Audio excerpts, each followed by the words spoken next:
you kind of adapt to it because each individual is different. Like each individual has different strengths and weaknesses.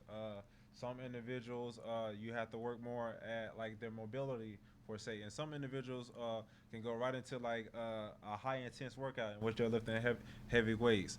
It's just understanding each individual, understanding like I said, understanding their strengths and weaknesses, and really just understanding how to deal with different personalities because everybody's personality is different. So each individual is going to have a different mindset when it comes to working out and understanding that some people that we can push a little bit more, some people we need to be a little bit softer on them. So really it's just dealing with different personalities. So how do you deal with him dealing with other people's personalities?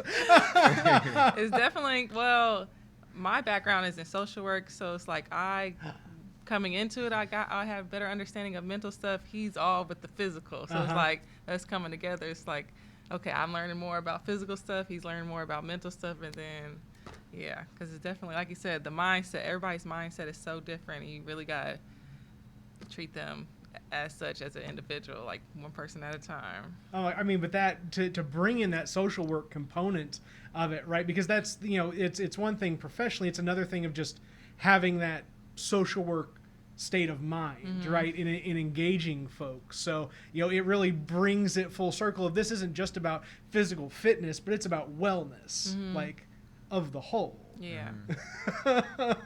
Did you guys mean for this to happen? How it's happened? I think the universe did this. Definitely.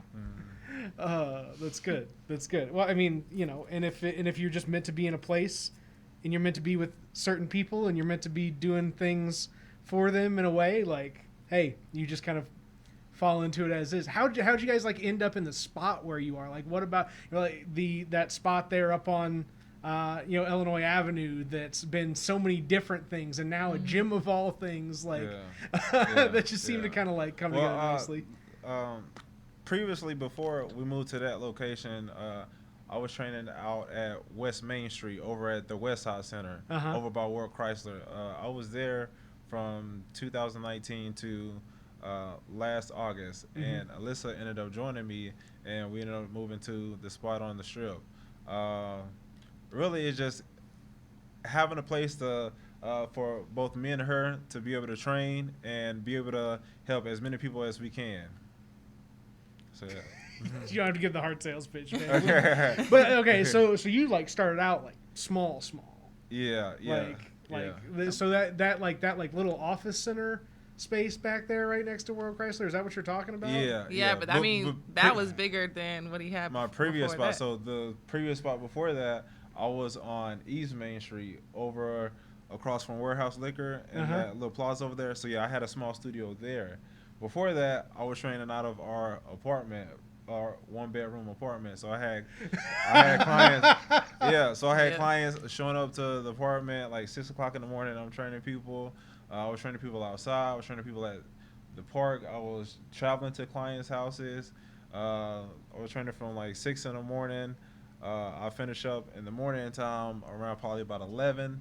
And then I'll come back. Then I'll get my workout in. And then I'll come back at 4. And then I'll finish up around like 8.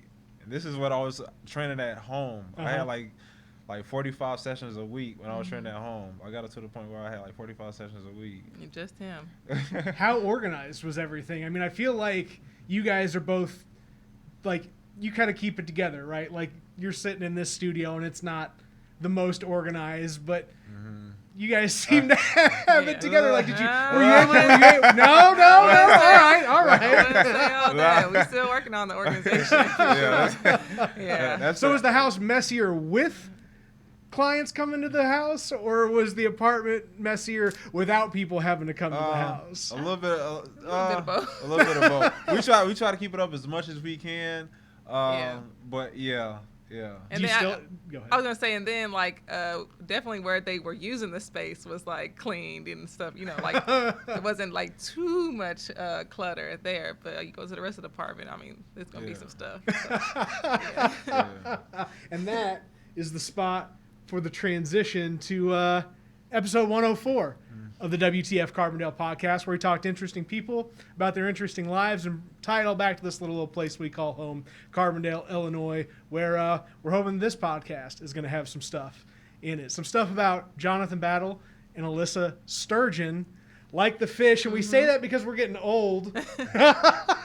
Old is a mindset. It's a mindset. It's the old phrase. But you said your nana used to like tell you like this is what people are gonna ask you. Yeah. And then do you ever use the last name Battle and you're like, come on guys, we're battling for this, and like making cheesy jokes. I've had people tell me to use it, but I haven't yet because I ain't found nothing like catchy. Yeah. Like I feel like it'd be like kind of corny. So I don't know. I don't know. JB's a good trainer name too. Yeah. Right. Like the guy that used to do the Tae Bo. I don't know if that was JB, but like that was. I feel like it was. You talking about Billy Blanks. Oh, BB, right? So JB, JB instead of BB. Yeah. Oh my gosh, I should have thought that you would be a student of classic 1990s workout tapes. So did you guys?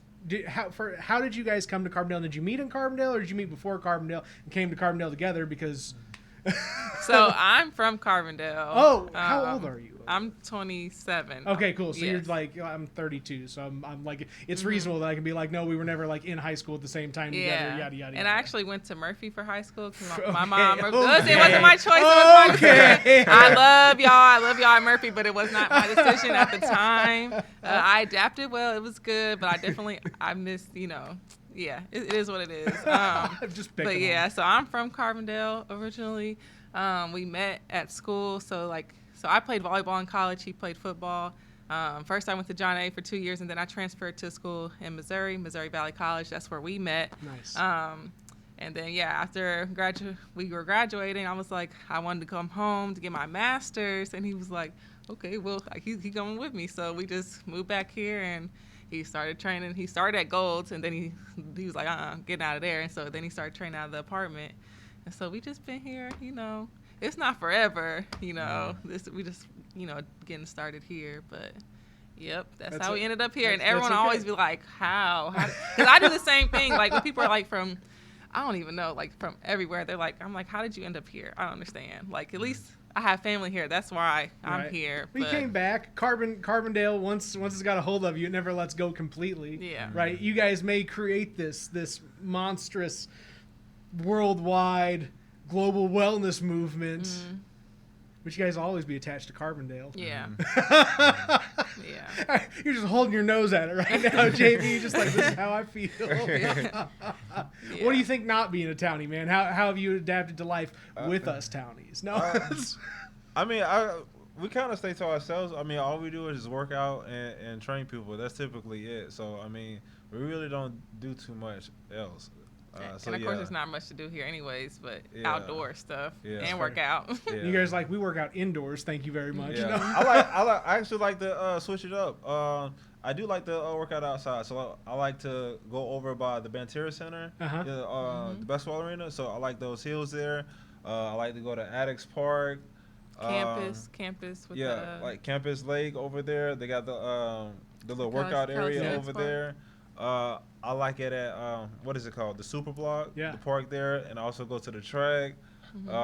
It's just different areas, just switching up the environment as well. So that helps big time. So yeah. So that's interesting to me that you guys are like homebodies, like outside of work and training, and like, so you guys are like out there in the gym, but then it's like, you guys just go chill and like, let's go be quiet everywhere else. We can just relax and we don't have to be, Yep. That is very interesting. Do you feel like you open up when you hit the gym or you're in a training space or what have you? Or do you feel like you're switching completely, like you're changing from one person to another based off of what your environment is? Like, what is that transition period like between being quiet, calm, reserved folks and then just like being explosive when you're working out? Yeah. whenever I'm working out, I like that to be like me time. Like whenever I'm working out, I don't like to like answer phone calls. I don't like to text people back. That's just like me Or time. talk. Yeah. He don't like talking in So- the gym. Like I don't even really be conversating with him either because he would be in the zone. But yeah, I feel like our energy is definitely up more training and working out, and then it's like, we come back into our space when we get home and just chill. Not chill as in be lazy, not do anything, just be able to be introverted. And not be out there. That's crazy. That's crazy. I hadn't expected for that to be like part of the conversation here, and like talking through like just the personality in the training space versus the personality just being a more relaxed, reserved folks. Yeah. Like is that something where you guys have really been able to build your relationship too with one another? Is like, hey, we both are just kind of like chill people, homebodies. We don't need to be out there and partying and like, the center of attention and this, that, the other. Like we can just relax and be chill. And then another, so like we really don't get much free time. So the free time we do get, I just like to relax. Like I like to like read. Like we read quite a bit, study. So yeah, maybe if we were in a different position, it'd probably be different. But right now, when we get in a different position, but right now it's just okay, because we're putting in a lot of work right now. So that, and then the little bit of free time we do have, just have to make time like for ourselves, like just for self growth, reading, studying, So what do you guys want that? I mean, not that there's ever an end to the result, right? But what are the goals? What are the aims? What's like the trajectory of the work that you guys are putting in right now? Well, for ourselves or the clients? Whatever. I mean both, right? I mean, obviously there's what you want for the folks that you're trying to help, but there's something that, you guys want the work that you're doing now to transform into, over the years that you've gone from working out of the 1-bedroom studio apartment to operating a what is probably the coolest exercise space in town right now, and I'm sure that there is just levels that you guys have identified that you want to build up and into over the course of whatever the lifetime is of this work training people. Time, getting our time back, having free time. So it's like grinding now so we can have more time to live, really, Spend time with family, spend time with friends. Just getting to the point to where we can help as many people as we can, literally everywhere. So just going international. So being able to help people here in Southern Illinois, being able to help people back where I'm from in Central Florida, people in Atlanta. You made it all the way from Florida to here? So yeah. Yep. Yeah. Oh man, so we don't seem so crazy is what you're telling me. Southern Illinois life is a little less which part of Florida, I'm sorry, did you say? Central Florida, so it's right in between Tampa and Orlando. It's a town called Bartow. Nice. Yeah. Nice. Do you prefer the hot weather to Definitely. Definitely. Yeah, he is. Definitely. I mean, we both don't prefer like the snow, like winter and snow, like the cold. Florida's hot though. Yeah, it's not so much the cold, because I can deal with cold every now and then, and that's cool. Especially because you get to switch up your wardrobe. But it's the snow and the ice what I don't like. Yeah. So yeah, I don't like the snow and the ice. Yeah. Even though we only get a few weeks of it a year. Yeah. Just even then, because I don't know, just even if it's for like a couple of days, I'm like, man, yeah, I don't like the snow. Yeah. Oh, that's too funny. Oh my gosh. So, you were talking about, so you came back to SIU for your master's in social work. Are you still working on it? Did you get through it? Oh yeah, I finished. I graduated. I worked for the middle school for 2 years. Oh, well, shoot. Okay, yeah. Yeah, and then after that, I left that job and I've been doing this with him full time. So. Oh my gosh, what was it like taking that leap of faith, like from the security of the full-time job and all that, to be like, we're gonna do the entrepreneur thing and we're gonna do it together. Yeah. Like, well, I feel like most of the most of the backlash came mostly from like family spheres. You know what I'm saying? Because it's like they always like go to school, get a job, work for somebody. And like just over the last few years, like our mindset has shifted a lot. And like they don't see, like I was already seeing the grind and the hours and the stuff that he's putting in, like the vision, but they don't see that. You know what I'm saying? So it's like I was with him all the time seeing that. And so I wasn't scared to quit my job because I knew we was going to be good no matter what. Because like, yeah. So it's just, I mean, you got to take that leap of faith. You got to take those risks, you know. What's it like having that support? It's amazing. Yeah. I would say I could take more risks, and then like in days in which like I'm feeling down, she's always there to pick me up. Yeah. I would say that. So that's definitely a big help. Well, it helps because you're both swole as fuck now, so she needs to pick you up. She's just like, hold on, baby, I got you. You're laughing because she probably does throw you around like a rag doll sometimes. That's funny. That is the realest like expression right now. I'm like, my girlfriend beats me. No, I don't. Look, they're gonna be like, that's what they're gonna take out of this. Like, oh, she be beating on JB. No. I meant like in points on the board. Not necessarily like, here's the deal. When you guys are wrestling and you pin him, that 1, 2, 3 counter, that out of the ring, right? That's like 5 points, 7 points, whatever. Nah, she be cheating. She go straight for the ball. Like she got her. That's like she be. Is he too strong? Like, okay, me growing up, I've always naturally been a strong female. So it's like people always be like, dang, like, white chicks, all that protein. Like that's how it was. Like people would always be like, dang, can you like lay off of me and stuff? So like with him, I be losing. And I gotta find a way to win. Because if not, no, it's over. I can't. You're like, I gotta cheat every now and then. That's hilarious.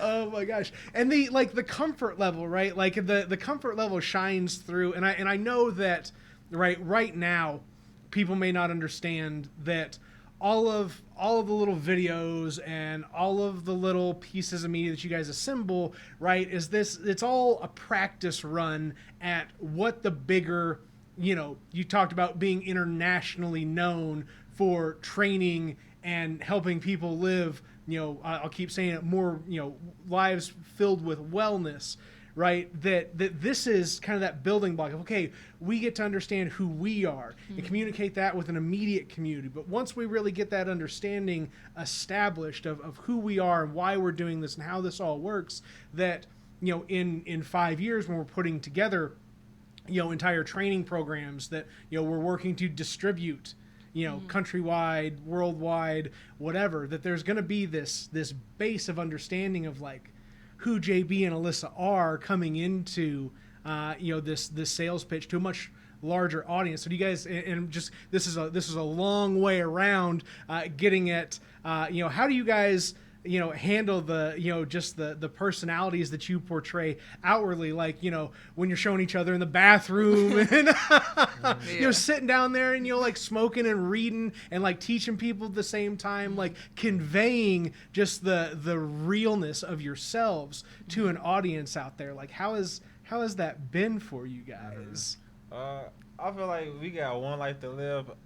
I'm just not. I don't know. You don't care. Yeah, I don't care. Like that's what I'm saying. So, because regardless of what you do, people gonna have their own opinion of you, whether it's positive, whether it's good or bad. So, like, I feel like I have to be myself at all times. Like, we got one life to live. I'm not gonna put up an image of somebody who I'm not. Yeah. Like, I'd rather show you who I am, and just if you're gonna train with me, if you like me, okay, then that's cool. If not, then that's cool too. I mean, it really don't matter. I mean, yeah. And he's definitely better at that than I am. Like, it's taken me a lot. Like, I'm still working on it, just like not caring. And because, always, like he said, people always have something to say. They're always going to have a comment and stuff. People always commented, family, whoever it is, like, about whatever he posts or shares. Like, they're like, don't put that on there. Don't put that on social media. And it's just like, and it's like, like you said, like some people are still in the dark age. Like they're using social media, but you know what I'm saying? They really still don't understand. But it's like, we're we work for ourselves. So it's like at the end of the day, people want to know the true us. Like Yeah. we shouldn't be sugarcoating and trying to put up a false image of who we are. And there's going to be, like you said, good stuff that they like. There's going to be stuff that they don't like, but that's on them. You're just going to be real. Yep. Yeah. Has it been just like natural being able to communicate, you know, on a broader scale, going from client to client to groups of clients to, you know, an audience, like being able to translate yourselves to the folks that you're trying to communicate with each step that you make? Like, do you feel like it's staying authentic? It is scalable, right? Sharing who you are with other people. You feel like no matter how many people you're sharing yourselves with at once, that like they still get it. They still understand the essence of who you both are. I feel like really we just know what we're doing at this point. So like it just comes, like you said, it just comes natural. So it's easy. So like when a client they come in and they're telling us their goals, like we already know exactly what to do. So like it's no guessing. Like, okay, this client is a little different. Okay, we might have to sort of like we know exactly what to do. We know exactly what to say. We know exactly how to attack it. So at that point, it's just getting the client to stick, getting the client to show up, getting the client to stay motivated, and that's when I feel like we come into play with being just a leading by example. So showing clients how we live and the things that we do, and just being ourselves. Like we don't have to sugarcoat like stuff on social media to show them something that we're not. Like we can, and then at the times, okay, to show that we're human, because it's time. Okay, we post our achievements to show that you can still enjoy the foods that you love. It just has to be a balance. So really, it's just being ourselves and just really just knowing what we're doing. Because literally, anybody comes in, we know exactly what to do to help them reach their goals. Living the life that you're selling to people at the same time, like, because you can't be phony about that. Like, yeah. So it's like we don't ask them anything crazy that we haven't done or that we're not doing, but they still be like looking at us where we are now. Yeah. And it's just like, but it's like, no, I mean, we had to start from somewhere too. Like we haven't always ate healthy. Like our families, you know, we still have family members that still don't eat healthy. So we grew up eating crap too. And I mean, like we played sports growing up, but still like it's different now, getting a different understanding of the body and nutrition and things like that. So when we used to play sports as kids, right, you'd still be drinking sugary drinks and going out for ice cream afterwards and whatever, you know, else that, you know, oh cool, we just went, we put all this work in, but now we're gonna go, you know, completely back on everything that we just did. And you know, not you know, it's, you know, rewarding positive physical activity with negative consumption patterns, right? And that seems like something that is like, you know, endemic throughout society, right? That you know, it doesn't matter how good of a habit we build, that we've always got some sort of negative something that's attached to that good habit. Now I'm just thinking on my end. I'm going back to, this is why they were dragging on me. As soon as they walked in the door, Nathan, now I'm sitting here going through my own mind going, is this really where the psychology of all this comes into play? Oh, shucks. So business management wise, how do you guys like manage the back end of the business? That's of interest to me, right? Because I myself, like I'm terrible at managing the back end of my own business. Like, do I do all the content creation, all this other stuff that's fun and really good and whatever else, but like staying on track and like whatever is the tough part. Is there a point where you guys have been like, oh no, this is, you know, doing all the businessy stuff outside of the actual service that you provide, that can get tough sometimes, and you guys help keep each other on track with that? Or so it's definitely a lot to keep up with, I would say that. And like you said, it goes back to the organization, just staying on top and of everything that you're doing, and we definitely have to do a better job at that. That's one area I would say that needs a lot of room for improvement. I would say where we're at right now, I feel like we can only we need a team is what I would say. Yeah. Just having people that we can trust and give them certain roles that will help us focus more on the things that we need to do as far as like the service, like better content creation, having somebody edit videos. So yeah, really. I don't know what I'm getting to. No, but I mean, this is the step of growing your guys' business, right? Like you're starting to get to that point where you're like, okay, it's I'm hitting that ceiling of, okay, it's just us, but it needs to be more. But like, where's that fine point of being able to know that, okay, now's the time to finally take that step of, okay, I've got to hire somebody to help manage the day-to-day on this business operation, manage the communication on that side of the operation, just doing all of the little things that are the intricate parts of business that aren't the actual service that you want to provide or the product that you want to create for folks, right? All the stuff that nobody actually likes to do in business, right? Or that you don't really learn about like in school and stuff. Yeah. Like he has his degree in exercise science, but I mean, did they really teach him about how to run his business and things like that? So it's another thing we've been learning, educating ourselves on our own too. So and just picking up as you go along.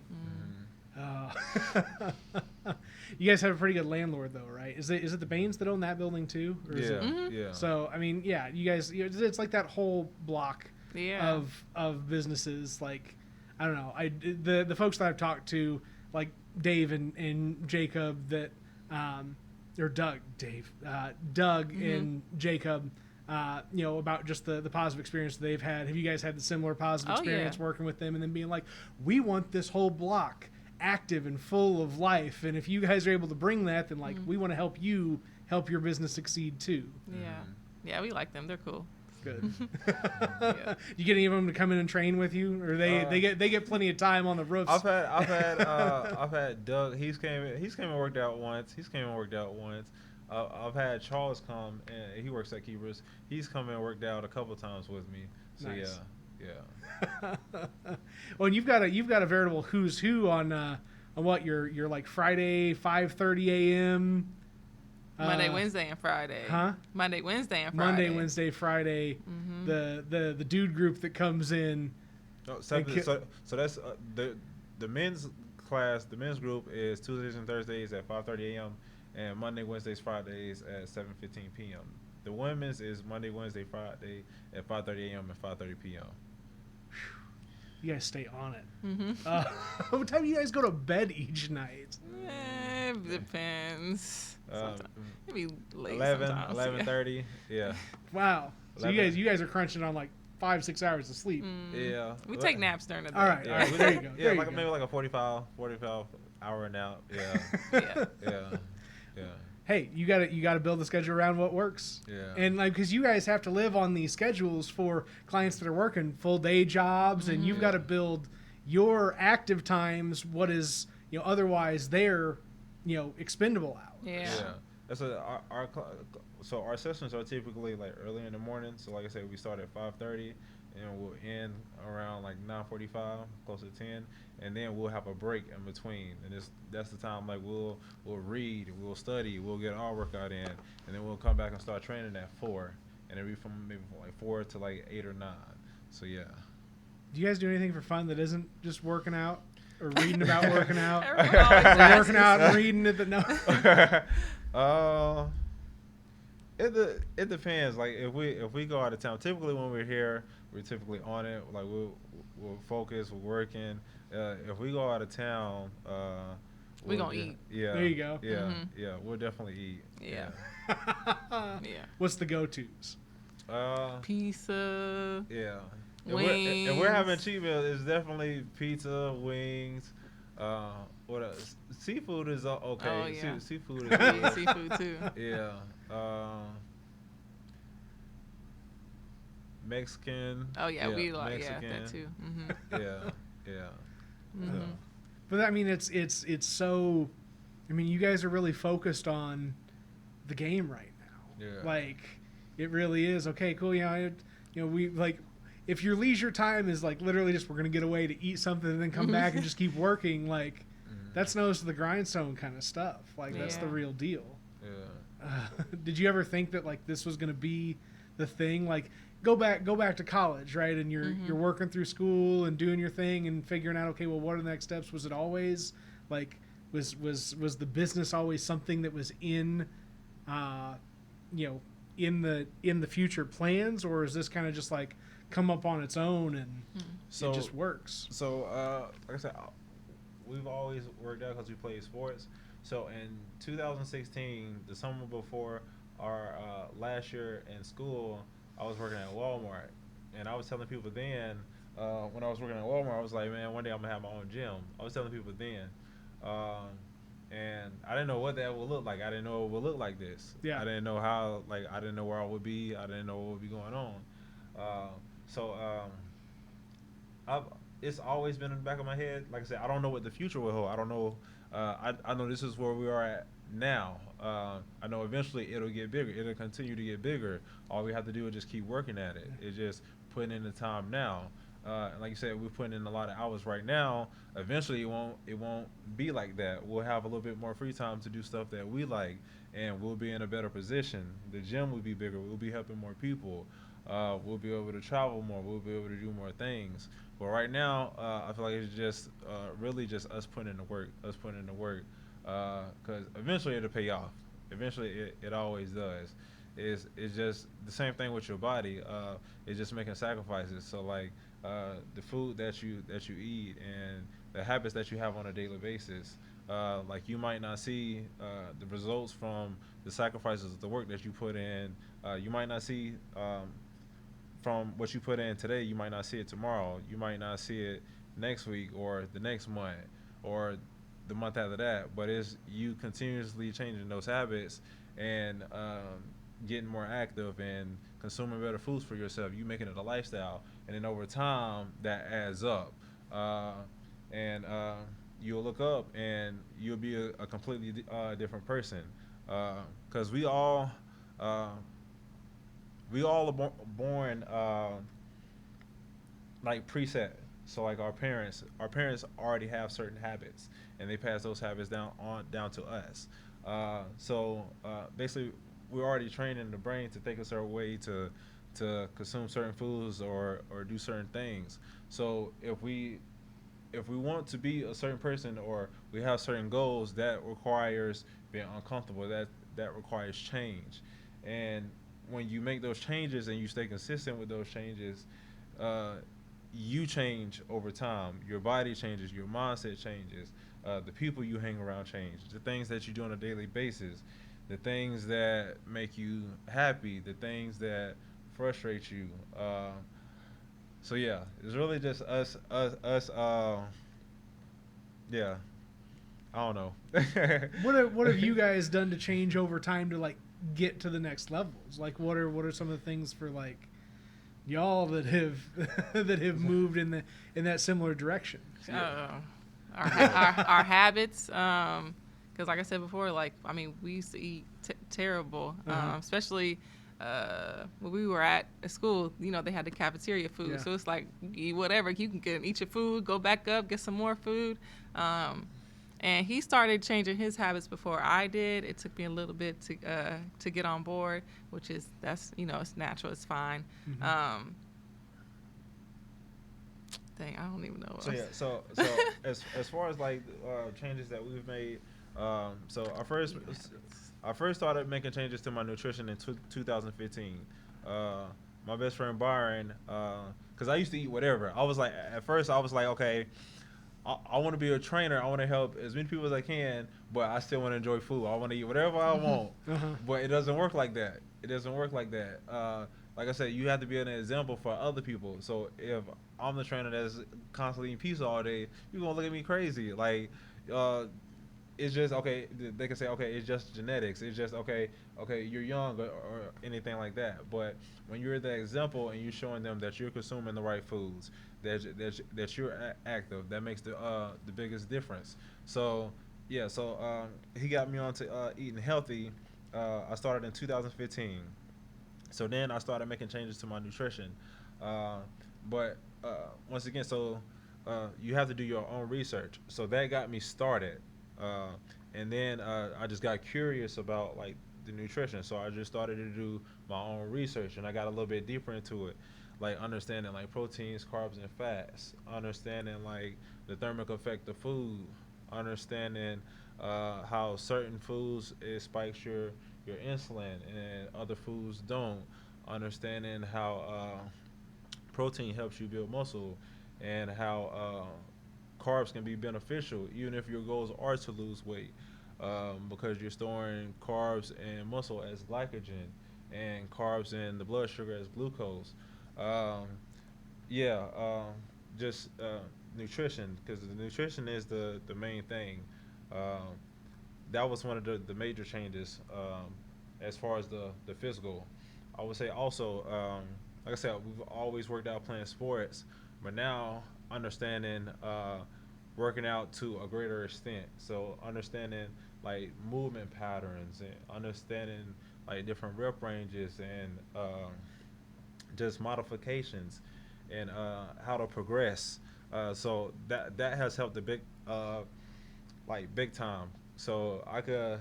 It doesn't matter. Like literally, it doesn't matter what client you give me. Like you could give me like a 14-year-old athlete that's looking to get bigger, stronger, and faster. You can give me an individual that's in their 80s, an individual that's like okay, say 82, and they've had like they broke their shoulder before. I can help them get in better shape. Like so, understanding what I'm doing, just reading books. Because on social media, it's a lot of fluff on social media. Mm-hmm. So it's a lot of stuff that Influencers. okay, they just post. But in order to really understand what you're doing, you got to do your own research. Just researching.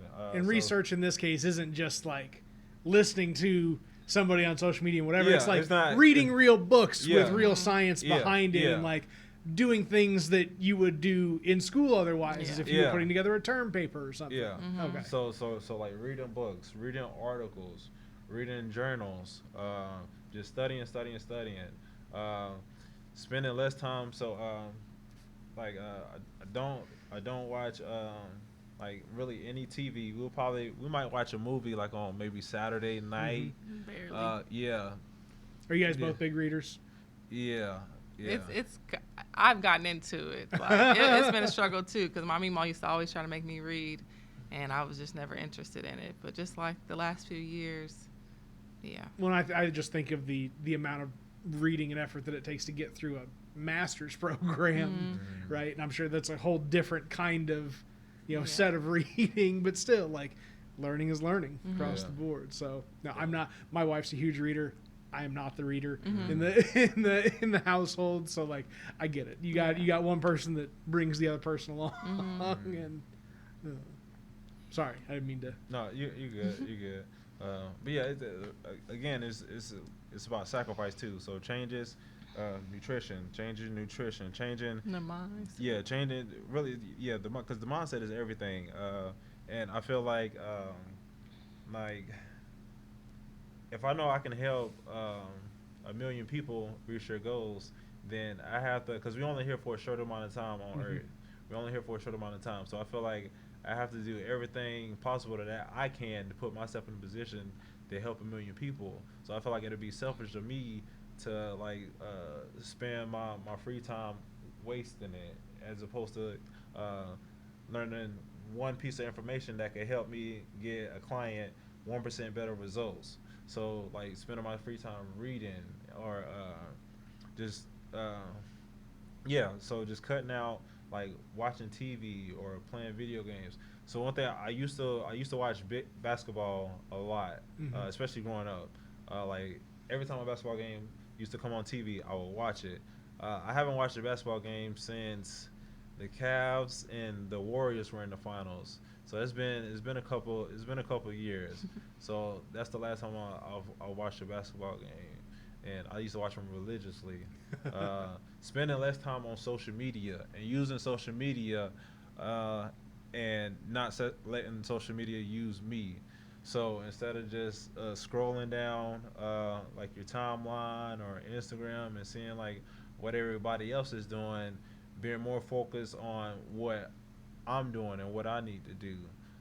So I feel like that's a big thing because it's a big distraction, and we can get so caught up in what other people are doing that we don't realize what we got going on. Like we still got life to live. We still got stuff that we want to accomplish and goals that goals that we want to accomplish and things that we want to do.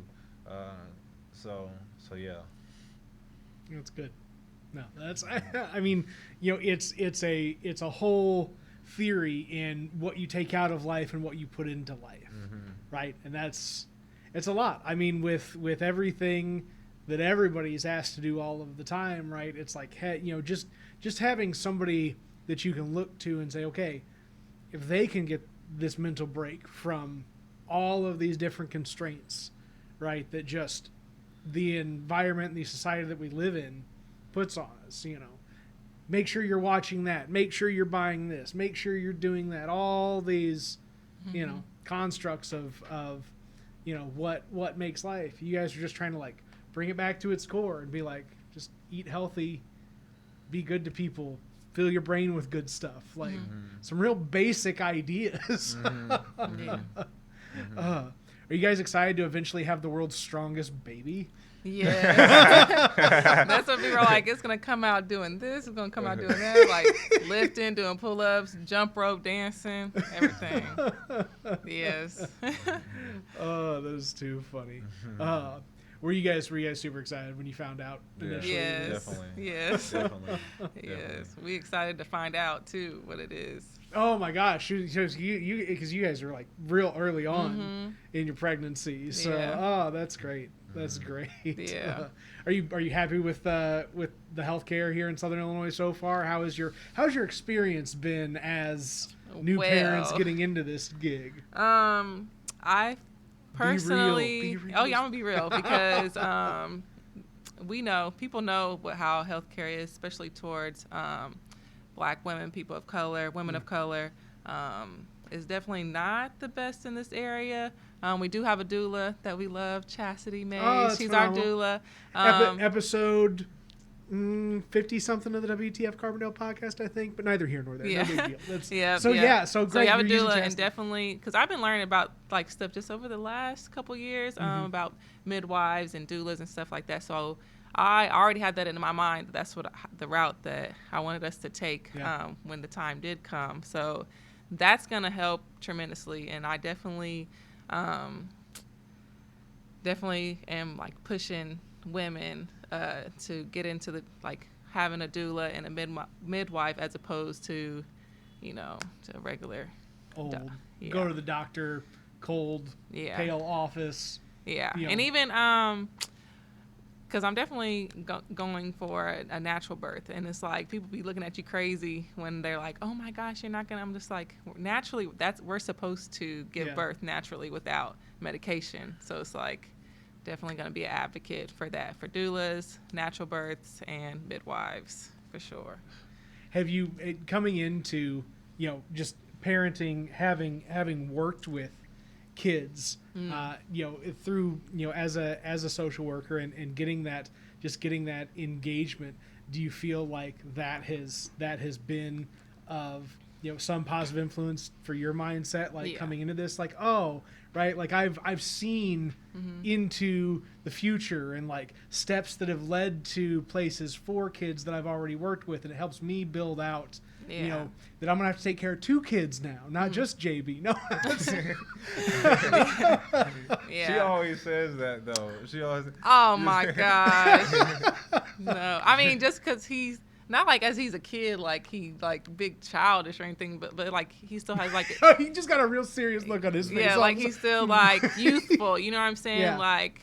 Yeah, so he's useful. I was like, yeah, you definitely got to keep that energy when the baby get here. So, but yeah, no, honestly, I've always naturally been a kid person. Like kids have always gravitated towards me. I knew like I wanted to work just child advocacy for sure, because like a lot of times people always blame the kids, and the majority of the time it's not the kid, it's the parents. Yeah. So I'm definitely a child advocate. I'm just excited, just the growth that we've had personally and things that we want to do differently. Obviously, we'll take some things from, growing up, but just changing. Yeah, we gonna be different for well, sure. I mean, it's every generation, right? You always Yeah. try and do better than what your parents have done in a particular way, right? And breaking generational curses and so on and so forth. I empathize with that wholheartedly in a way that I can't even begin to express. Yeah, but we gonna say that for another podcast. Yeah. But coming into this and like having that mindset and like understanding like, okay, here's what my objectives are, right? As a parent, here's what our objectives are, like as a family unit, like here's what our objectives are, being the peak of the set of generations to come type of thing. Like, I'm sure you guys are already in the mindset of, okay, here's what our kids, we're trying to do for our kids, but here's what we're trying to do for our grandkids and our great grandkids. And what do we put in motion now that lasts, 100 years, 200 years, 300 years. I mean, if you build a following of 1 million people, right. And you've got people that are long influenced, like it's not to say that can't just roll over generation to generation. And I mean, it's real stuff. Yeah, it's deep. Do you guys feel like that is part of the want that you're building up now, that it grows beyond just what you guys want to do for yourselves and for your clients, but now you see and you're thinking in the terms of, what this is for the little us and the little us's that come from the little us's and so forth. So it goes back to what you said. So they always tell us growing up, okay, go to college. So our kids, our grandkids, their kids, they won't have to. Like you don't have to. We'll have something that we can pass down to them. So training, a gym, having a business, understanding how to help people. So it's not just going to be us. Like our kids are going to be helping people. Their kids are going to be helping people. Just putting our family in a position to help people and be able to do what they want with their life, having more free time. Like I said, just breaking generational curses and just being able to live the life that they want to live, and breaking us outside of this cage. Because a lot of people are in a cage, like they just think one way, and you open up your mindset, it opens up a whole new world for you. You see world with a different lens. Just leaving something for our kids and and everybody else along the line, their kids and their kids. So so I get rolling. I just start thinking, my gosh, what it would have been if, you can only imagine, right? If like 100 years ago, if somebody, had done this or done that, and what things look like now, and it's like, okay, I can do this now, and then what do things look like in 100 years from now for, again, whatever my family ends up looking like. I just, So it's cool. It's. I don't know. I've had folks on that are new parents, but not folks on that are expecting parents now, and it's a whole different perspective, I imagine, between like the waiting to meet your kids and like when your kids are here. And I'm not trying to curse you with twins by any means by saying kids plural. But my wife and I have twins, so it's being in our 30s with kids that are now in their tweens, and it's cool. Like it's I love it. I love it when traded for the world. Like it's neat, especially like during the pandemic, like having twins that like can almost take care of each other to some extent, right? Like when you're locked up inside and you're not running around with other kids and this, that, the other, like it helps that they had each other to like go through things. So, how was that for you guys, like business wise during the pandemic and having to navigate all of that activity, like especially like in a very like personal one-on-one business where like what you do is with people. it was mainly the with you. yeah, the masks weren't cool. I definitely didn't like wearing the mask. There were a couple months in which I couldn't use my studio. So I was training. I went back to training people out of my apartment. I trained them like on a patio, trained them outside, and I was training at parks and people's homes. So it affected it, but it wasn't gonna break me though. Like I already had my mindset on just continue moving forward, whatever was going on. Mm-hmm. So yeah. Would you still have been working in So schools? yeah, I was still most of the time I Oh. was still working. So just transitioning to remote learning and trying to get a hold of kids and stuff like that, because sometimes they answer the phone, sometimes they don't. Yeah. But it wasn't, from a social work perspective, it wasn't as tough as it would be to be a teacher. Mm-hmm. Like, I definitely give kudos up to all the teachers, because having to have like the plans and like, I just know that was a lot. Like, I was just doing more of the social emotional, just checking in and things like that. Yeah. I was definitely ready to get back into the building though.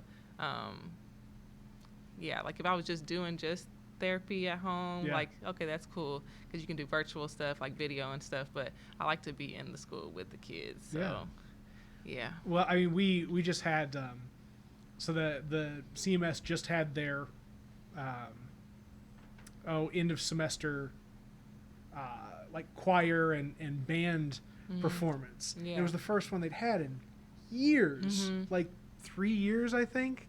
And we're talking about kids that like started with each other in like 4th, 5th grade and like had been together, and like you just saw, what it meant for everybody to like be in space together, and like what, just being able to be expressive physically with one another, being like, oh, we're all singing together, we're all playing together, we're all like, everybody's parents and family are all out here, and so on and so forth, and it really just, so I can't imagine what it was like to get from the digital space back into the physical space, and how important that was for folks.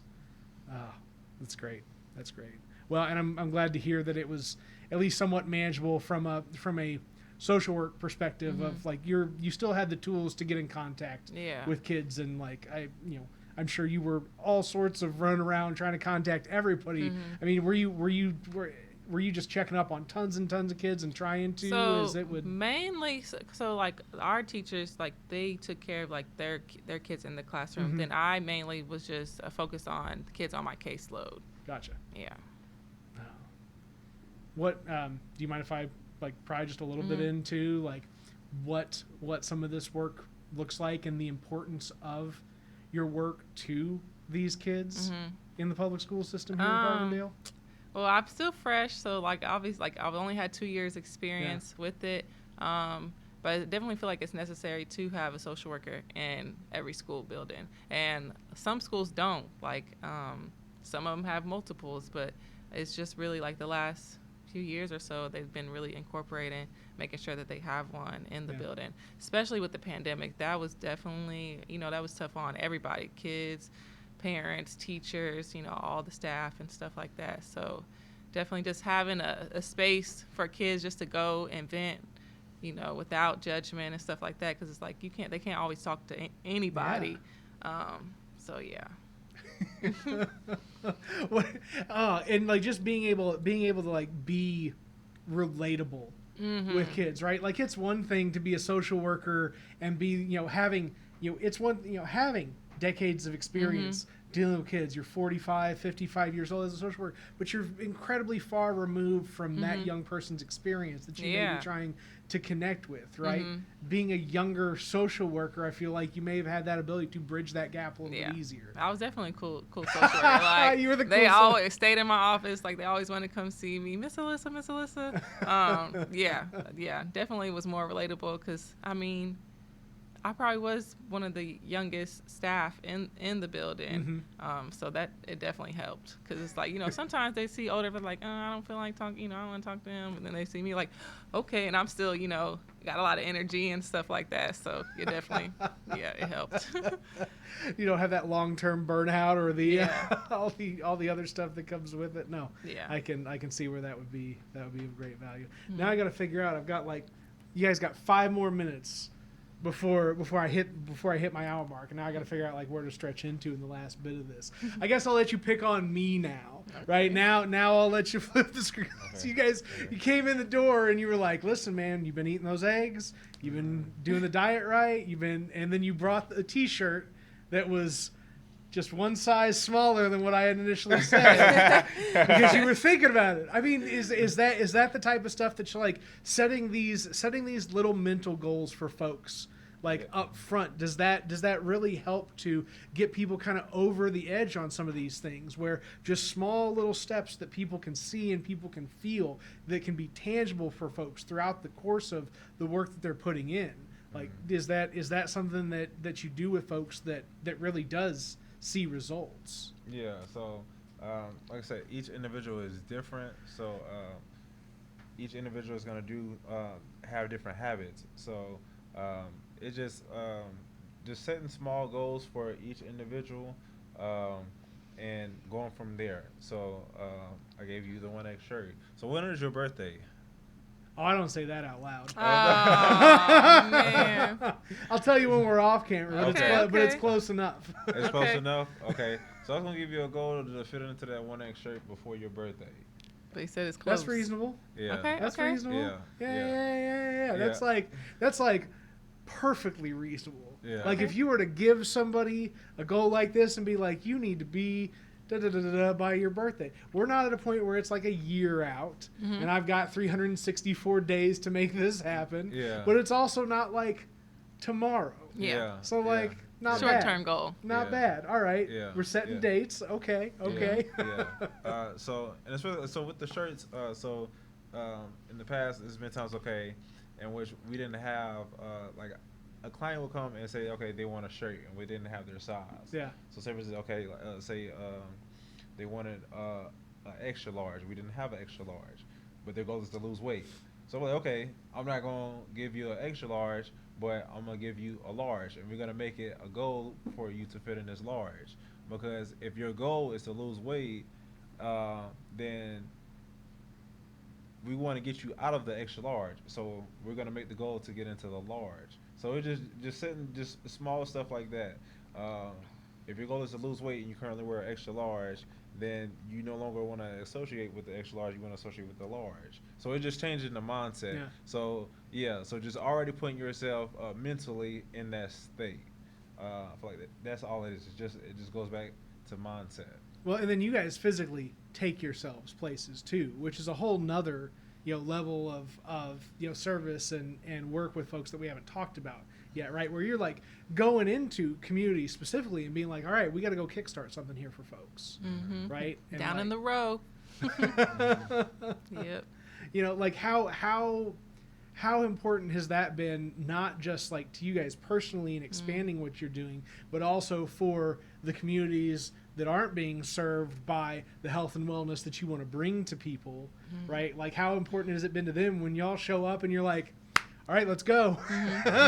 Let's work out. Yeah. Let's change this mindset. Let's, do all the things that you're coaching people to do. I love it, actually. It means a lot. Because really all it is just having fun. That's all it is, really. Working out, getting active it can be different for everybody. You don't have to lift weights, you don't have to run miles, you don't have to jump rope, you don't have to get on a treadmill.